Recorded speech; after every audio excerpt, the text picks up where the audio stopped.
Listen carefully. This is not just an inspirational story. It's a warning.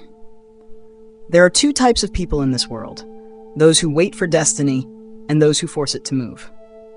Most people don't know who they are until life breaks them. And today, you'll see what happens when a boy with nothing discovers a truth so ancient it turns suffering into strength.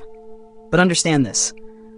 The people who live by this truth are not loud, not lucky, not gifted. They are disciplined and dangerous.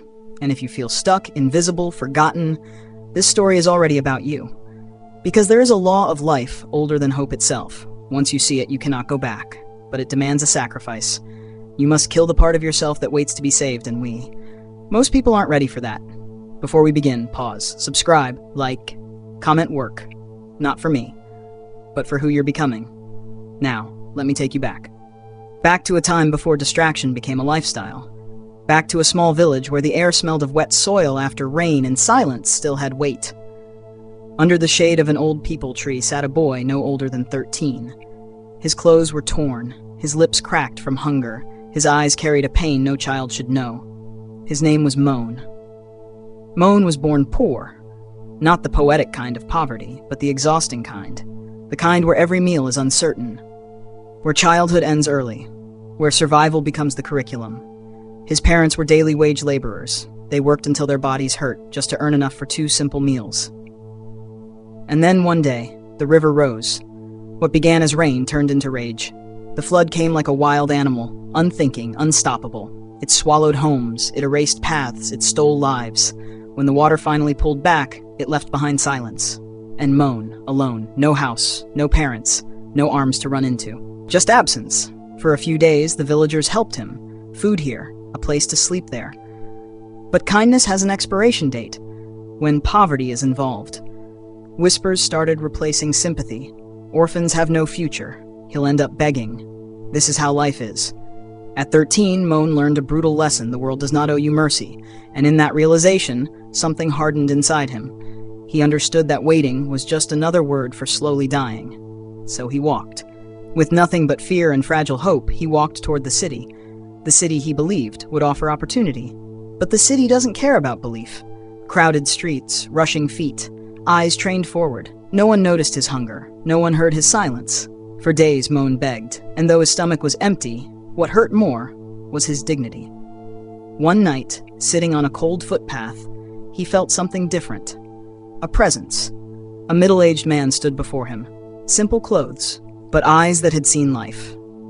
"Son," the man asked, "why are you begging like this?" Moan answered softly, "I have no other way." The man paused, then said words that would change everything. "Destiny helps those who help themselves. If you want, I can show you a path that doesn't require begging." That sentence hit Moan like a door opening inside his chest. "Who are you?" Moan asked. "What can you teach me?" The man smiled. "My name is Kashi," he said. "I work at a nearby shop. If you're willing to work, I'll teach you how to live with your head held high." Psychology calls this moment a cognitive interruption. Ancient philosophy calls it the meeting of teacher and student. Moan had nothing to lose. He said yes. The shop was small. Sweets, snacks, daily items, nothing glamorous. But the first lesson came immediately. "If you work here," Kashi said, "remember this. Patience and honesty are not optional." Moan started the next day, sweeping floors, washing utensils. His body ached, but his mind was awake. That night, he was handed 5 rupees and a warm roti. It wasn't just food, it was proof. Proof that effort tastes different when you earn it. Neuroscience tells us the brain releases dopamine, not from reward, but from earned progress. Moan felt it. "This is just the beginning," Kashi told him. "The real journey begins when you stand on your own feet." That night, Moan made a vow he would never beg again. But he also realized something deeper. Sweeping floors alone would not rewrite his destiny. So he asked, "Can I learn more?" Kashi saw the fire in his eyes. "Responsibility," he said, "is the tuition fee of growth." He taught Moan how to count money, how to speak to customers. Moan watched everything: which items sold fastest, what people asked for, how trust was built. One day, when the owner was away, a customer asked for gram flour. Moan froze, fear surged, but then, action. He weighed it, he handed it over. When the owner returned, he didn't scold him, he smiled. "You're learning fast." Those words rewired Moan's identity. He wasn't just surviving anymore, he was becoming. But growth is never linear. One busy day, he made a mistake. Wrong item. Angry customer. The owner shouted, "If you can't handle this, don't do the job." Moan felt the old voice return. "Maybe I'm not meant for more." Kashi pulled him aside. "Failure isn't defeat," he said. "Quitting is." Psychology confirms this. Resilience is built when failure is interpreted as feedback, not identity. Moan chose to rise. He worked harder, learned deeper. Then one day he asked a dangerous question. "Can I open my own shop someday?" Kashi smiled. "Nothing is impossible for those who stay patient and believe."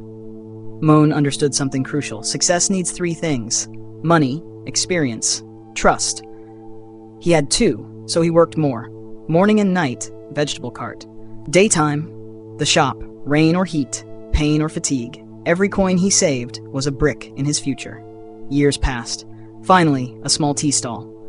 The first cup he served made his eyes fill with tears, not because of joy alone, but because struggle had transformed into purpose. People came, crowds formed, honesty built loyalty. The boy who once begged now employed effort itself. Years later, the stall became a hotel, a house, a life. One night, Moan stood on the same footpath where he once begged. But now, he smiled, not with pride, with peace, because destiny had revealed its secret. It does not change by waiting. It changes when effort becomes identity. This isn't just Moan's story, it's a mirror. If this changed how you see struggle, subscribe for more stories like this. And tell me in the comments, what's the first honest effort you'll make today?